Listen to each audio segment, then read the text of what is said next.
Welcome back, everyone, to Everyday English Pod. Today, we're going to be talking about something that I think pretty much everyone has some experience with, and that's social media. It's everywhere these days. Yeah, it really is. But, we're going to try to explore how it impacts us, especially when it comes to learning, Right. connecting with others, and even just like growing as a person. Yeah. You know, It's a huge part of our lives now, isn't it? it really is. And we want to kind of look at it from all angles, the good, the bad. We've been checking out all sorts of stuff, what teachers are saying, what people in online learning community are sharing, all about how social media weaves its way into our everyday lives. It's fascinating stuff. It is. So first off, I think we can all agree that social media has really changed the way we connect with each other, right? Oh, absolutely. I mean, think about it. You can have friends on the other side of the world and just instantly share what's going on in your life. It's completely changed the way we interact. Well, it's like the world got smaller in a good way. You can connect with someone across the globe who's into the same things as you. Like, say you're both learning a new language. It's incredible. Social media connects people with such specific interests. It creates these online groups, like learning groups, that just weren't possible before. And that can really help us learn faster by sharing experiences and helping each other out. That's a great point. But, it's so easy to get sucked in. You just want to check one thing, and then whoops, there goes 3 hours. Right. That's the other side of it. Social media is designed to keep you engaged, which can be great, but it can also be super distracting. It can pull you away from your goals, from what you actually need to get done. Yeah, finding that balance, staying mindful, that's super important. It really is. Okay, so we've talked about connecting one-on-one, but there's also that whole community aspect, right? Absolutely. Like finding groups of people who are all into the same thing, whether it's learning a language or fitness or whatever. It's amazing. It gives you that sense of belonging, you know? Like you're not alone in your interests. And these communities can be so supportive. They can motivate you to learn and give you a chance to learn together. And that extends to professional stuff too, right? Like LinkedIn. Exactly. LinkedIn has become essential for networking, for building your career. It's how you meet people in your field and find new opportunities. But with all this connecting and sharing, doesn't that make privacy even more important than ever? Absolutely. You have to be really careful about what information you're putting out there. It's essential to know how to protect your privacy online, manage your digital footprint, and just be smart about what you share.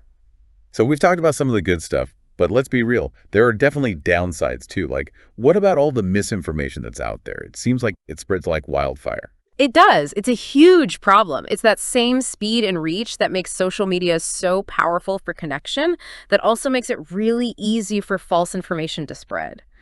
And sometimes the way these platforms work, they can create these echo chambers where you only see things that confirm what you already believe. So you can't just believe everything you see. Exactly. You have to check your sources, be skeptical, and look at things from different perspectives. It's called lateral reading, basically checking information from different sources to make sure it's accurate. That's a good tip. And then there's cyberbullying, which is just awful. Yeah, that's a serious issue. We all have a responsibility to create a positive and respectful environment online. And when we see bullying, we need to speak up, report it, and try to make things better. One thing I've noticed is how social media can sometimes make people feel bad about themselves. Like, seeing everyone's perfect curated lives can make you feel inadequate. Yeah, that's a real concern. We often forget that what we see on social media is just a highlight reel. It's not the whole story. And comparing yourself to these idealized versions of people can definitely be harmful. So it's important to keep things in perspective and remember that real life is happening offline too. Absolutely. Okay, so let's say someone wants to learn English using social media. What's the best way to do that besides just scrolling through posts? Well, there are actually a lot of ways to use social media for active learning.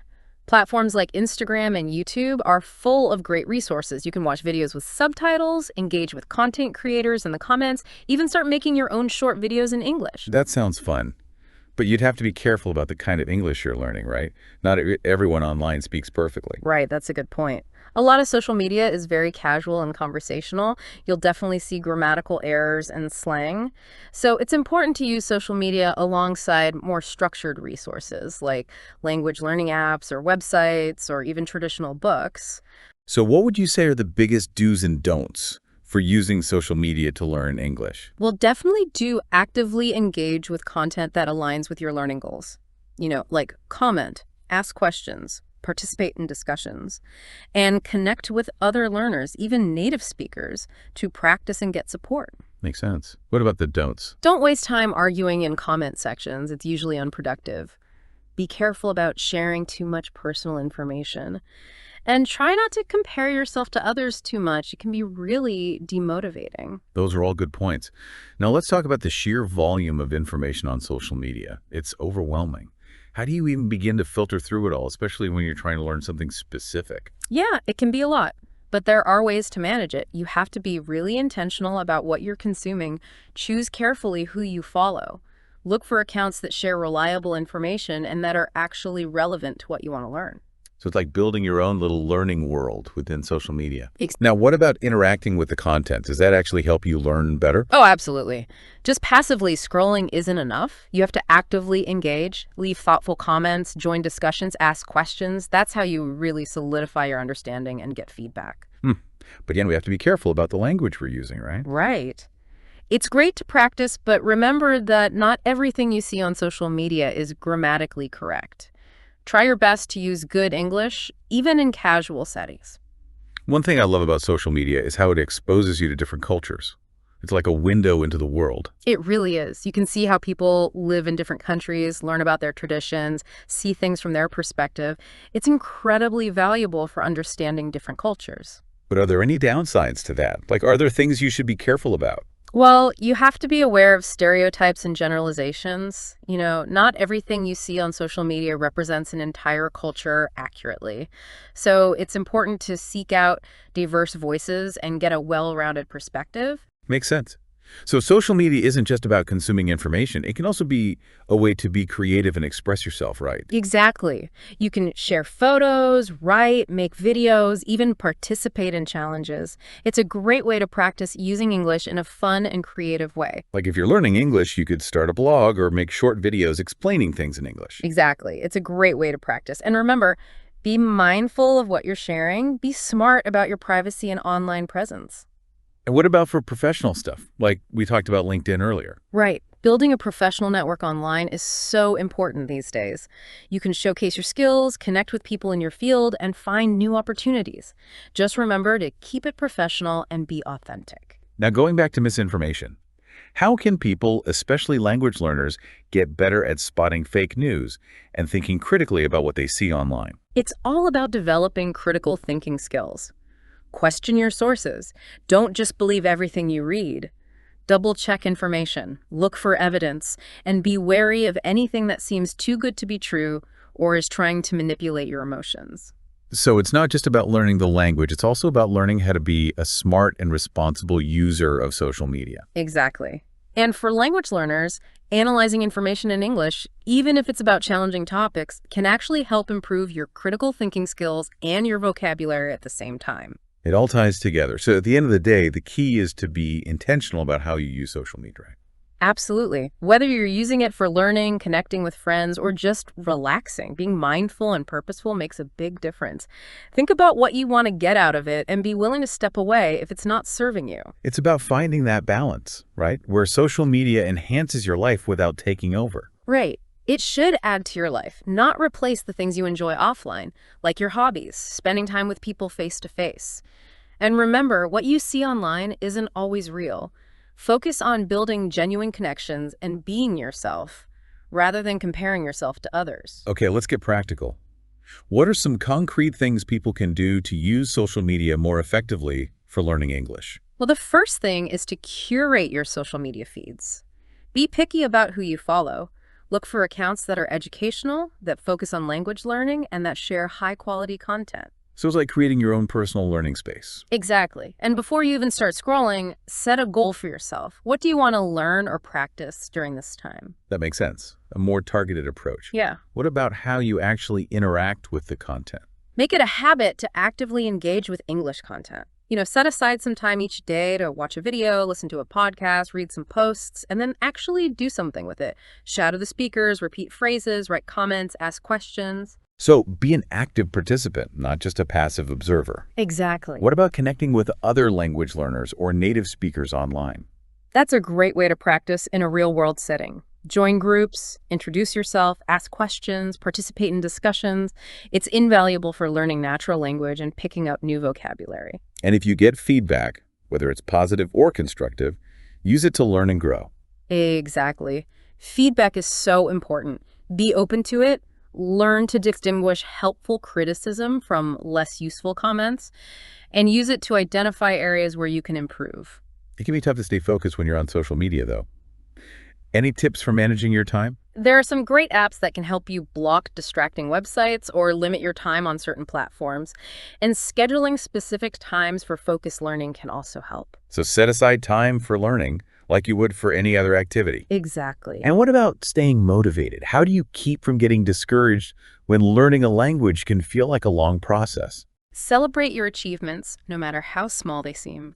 Every new word you learn, every conversation you have, every milestone you reach, acknowledge it and give yourself credit. That will keep you going. So focus on the progress you're making rather than how far you still have to go. Exactly. Now let's address some of the challenges we talked about earlier. Like, what about all the informal language on social media? That can be confusing for language learners. It can be. It's important to develop an awareness of context.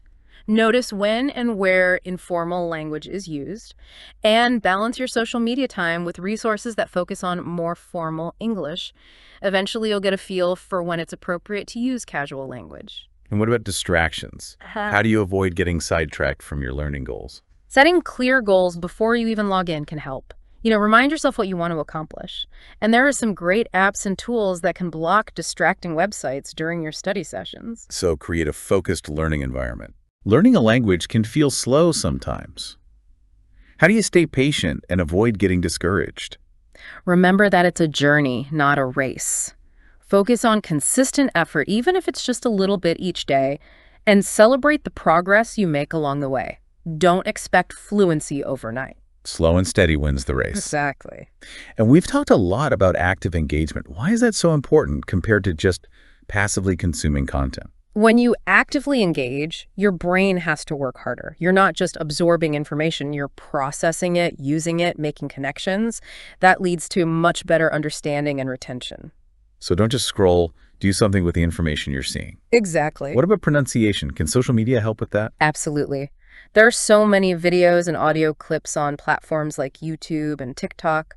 Listen to how native speakers pronounce words and phrases and then try to imitate them. Some apps even have voice recognition features that can give you feedback. So it's like having a virtual pronunciation coach. Kind of, yeah. How can learners track their progress and figure out what areas they need to work on? A combination of external feedback and self-assessment is key.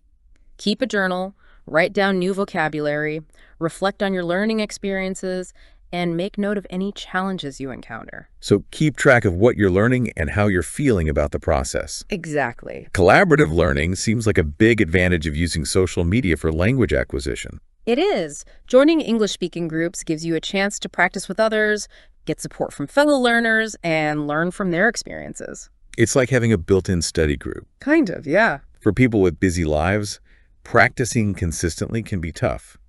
Is it okay to just do a little bit each day? Absolutely. Even short, focused sessions are better than nothing. Aim for consistency over intensity. Even 15 or 20 minutes a day can make a big difference over time. So little and often is the key. Exactly. There's a lot of short-form content these days, like on Instagram, Reels, and TikTok. Can you actually learn something from those quick videos? Surprisingly, yes. They can be really effective for breaking down complex topics into bite-sized pieces. And the visual, fast-paced format can make learning more engaging. But we still have to be careful about the information we're getting, right? Of course. Always double-check information, especially from short videos with more reliable sources. One thing I like about social media is how the content often reflects real-life situations. Yeah, that's a big plus for language learners. Seeing and hearing English used in everyday contexts helps you develop your conversational fluency and understand how the language is actually used. It's more practical. Exactly. Any specific tips for improving listening skills through social media? Try techniques like repetition and shadowing. Listen to a short clip and then repeat it out loud, trying to match the pronunciation and intonation. It's a great way to train your gear and improve your speaking at the same time. It's like mimicking a native speaker. Exactly. And remember, Making mistakes is part of the process. Don't be afraid to experiment and try new things. It's a safe space to practice. Exactly. And sometimes making learning fun can help you stay motivated. Look for content that incorporates gamification, like quizzes and challenges. So find ways to make it enjoyable. Exactly. And don't be afraid to get creative.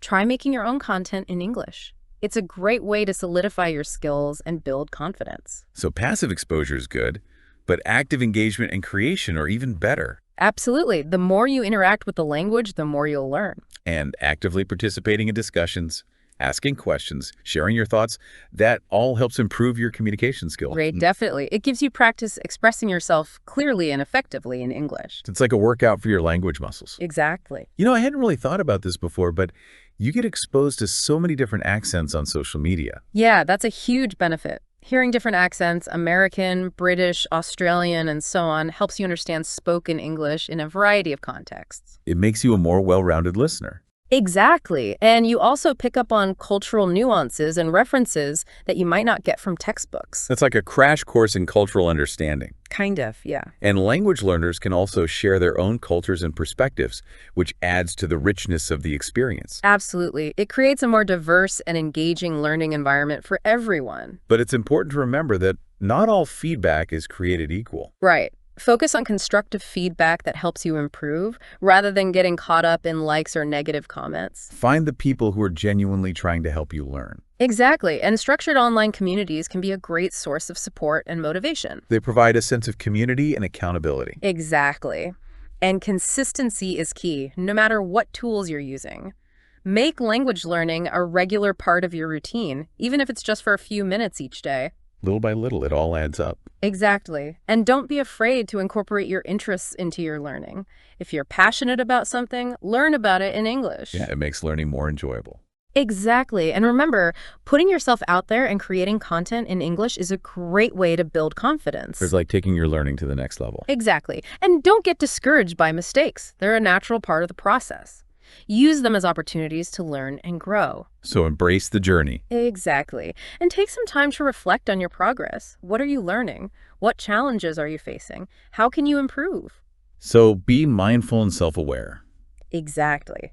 And remember, there are lots of resources available, both free and paid. Find what works best for you. So customize your learning experience. Exactly. And social media is great because it's so flexible. You can adapt it to your learning level and goals. They can grow with you as you learn. Exactly. Social media can be really inspiring too. There's so many motivational quotes, helpful tips, and examples of successful language learners. It's great to see other people succeeding. It can give you that extra boost of motivation. And joining those language learning challenges can be a fun way to stay engaged. Definitely. It adds structure and a sense of accomplishment. And knowing that you're not alone, that there are other people going through the same challenges, can be really encouraging. Yeah, that sense of community is so important. And don't be afraid to set your own challenges too. It's a great way to push yourself. So find ways to hold yourself accountable. Exactly. And mix things up. Don't be afraid to try new things and keep your learning fresh and interesting. Variety is the spice of life, as they say. Exactly. And those quizzes and games you see on social media, they can be a fun way to learn. They make it feel less like studying and more like playing. Exactly. And don't underestimate the value of independent content creators. They often offer unique perspectives and insights. So look beyond the big names and explore what else is out there. Exactly. And one of the best things about social media is how accessible it is. You can learn anytime, anywhere. It fits into your life no matter how busy you are. Exactly. So take advantage of that flexibility and tailor your learning experience to your own needs and preferences. Make it your own. Exactly. And don't be afraid to step outside your comfort zone. Try engaging in more spontaneous conversations, even if it feels a bit scary at first. It's the best way to develop real-world fluency. Exactly. And you'll encounter so many different dialects and accents, which will prepare you for interacting with people from all over the world. It's like a passport to global communication. Exactly. And you'll also learn about different cultures and how to communicate respectfully in different settings. It broadens your horizons. Exactly. So social media can actually offer a very well-rounded learning experience. It's not just about grammar and vocabulary. It's about developing your communication skills as a whole and becoming a more confident and effective communicator. It's a powerful tool when used correctly. Exactly.